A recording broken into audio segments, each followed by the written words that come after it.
Hi, welcome to FS cookery vlogs. ഇന്നത്തെ നമ്മുടെ recipe അടിപൊളിയായിട്ടുള്ള ഒരു ക്യാപ്സിക്കം മസാല കറിയാണ് കേട്ടോ. ചപ്പാത്തിക്കൊക്കെ വളരെ നല്ലൊരു കോമ്പിനേഷനായിട്ടുള്ളൊരു കറിയാണ്. ഈവൻ ഫ്രൈഡ് റൈസിനൊക്കെ നന്നായിട്ടിരിക്കും കേട്ടോ ഈ ഒരു കറി. ഇത് ക്യാപ്സിക്കമാണ് മെയിൻ താരം. അപ്പോൾ വീഡിയോ ഇഷ്ടമാവുകയാണെങ്കിൽ സബ്സ്ക്രൈബ് ചെയ്യാത്തവരൊന്ന് സബ്സ്ക്രൈബ് ചെയ്തേക്കണേ. അപ്പോൾ ക്യാപ്സിക്കം കറി ഉണ്ടാക്കാനായിട്ട് ഞാൻ ആദ്യം തന്നെ അടുപ്പത്തോട്ടൊരു പാത്രം വെച്ചിട്ടുണ്ട്. അതിലേക്ക് 2 ടീസ്പൂൺ സൺഫ്ലവർ ഓയിൽ ഒഴിച്ചിട്ടുണ്ട്.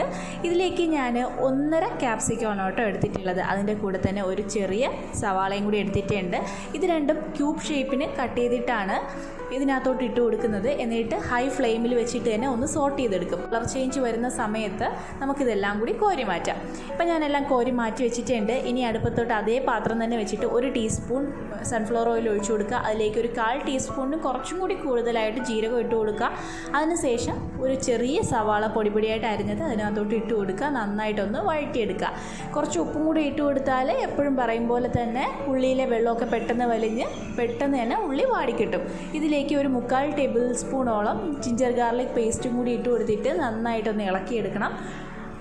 അപ്പോൾ അതിൻ്റെ റോസ് സ്മെല്ലൊക്കെ മാറിയതിന് ശേഷം നമുക്കിതിനകത്തോട്ട് പൊടികൾ ചേർത്ത് കൊടുക്കാം. അതിനായിട്ട് മുളക് പൊടി 1.5 ടീസ്പൂൺ, മല്ലിപ്പൊടി 1.5 ടീസ്പൂൺ, മഞ്ഞൾപ്പൊടി 1/4 ടീസ്പൂണ്, അതിൻ്റെ കൂടെ തന്നെ കുരുമുളക് പൊടി 3/4 ടീസ്പൂൺ. ഇത്രയും പൊടികൾ ചേർത്തിട്ട് നന്നായിട്ടൊന്ന് ഇളക്കിയെടുക്കുക.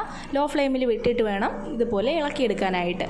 അപ്പോൾ അതിൻ്റെ പച്ചച്ചവയൊക്കെ മാറുന്ന സമയത്ത് ഞാനിവിടെ തക്കാളിയാണ് ചേർത്ത് കൊടുത്തിട്ടുള്ളത്. ഇനി ഇതിലേക്ക് 1 ടേബിൾ സ്പൂണോളം നല്ല പുളിയുള്ള തൈരും കൂടി ചേർത്ത് കൊടുത്തിട്ടുണ്ട്. എന്നിട്ട് തൈരിൻ്റെ പച്ച സ്മെല്ല് മാറുന്നത് വരെ നന്നായിട്ട് ഇളക്കി യോജിപ്പിച്ചിട്ട് ആവശ്യത്തിന് വെള്ളവും കൂടി ചേർത്ത് കൊടുക്കുകയാണ് കേട്ടോ.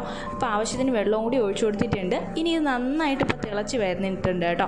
നന്നായിട്ട് തിളച്ച് വരുന്ന ഈ ഒരു സ്റ്റേജിൽ നമ്മൾ ആദ്യം തന്നെ വഴറ്റി മാറ്റി വെച്ച ക്യാപ്സിക്കവും ഒണിയനും കൂടി ചേർത്ത് കൊടുക്കാം. എന്നിട്ട് നന്നായിട്ടൊന്ന് ഇളക്കി യോജിപ്പിച്ചെടുക്കാം. നിങ്ങൾക്ക് മല്ലിയിലയുടെ ഫ്ലേവർ ഇഷ്ടമാണെന്നുണ്ടെങ്കിൽ അത് ഈ ഒരു ടൈമിൽ ചേർത്ത് കൊടുക്കാം. എന്നിട്ട് ജസ്റ്റ് ഒന്ന് തിളപ്പിച്ചിട്ട് ഫ്ലെയിം ഓഫ് ചെയ്യാവുന്നതാണ്. മല്ലിയില ഇഷ്ടമല്ലാത്തവർ കറി ലീവ്സ് ചേർത്ത് കൊടുക്കുക ആ ഒരു കണത്ത്. അപ്പോൾ ട്രൈ ചെയ്യാത്തവർ ഒരിക്കലെങ്കിലും ട്രൈ ചെയ്ത് നോക്കുക. ക്യാപ്സിക്കത്തിൻ്റെ ഫ്ലേവർ ഇഷ്ടമുള്ള ആൾക്കാർക്ക് ഉറപ്പായിട്ടും ഇഷ്ടമാവുന്നൊരു കറിയാണ് കേട്ടോ. അപ്പോൾ വളരെ ടേസ്റ്റി ആയിട്ടുള്ള ഈ ഒരു കറി ചപ്പാത്തിക്ക് ബെസ്റ്റ് കോമ്പിനേഷനാണ്. അപ്പോൾ എല്ലാവർക്കും താങ്ക്സ് ഫോർ വാച്ചിങ്.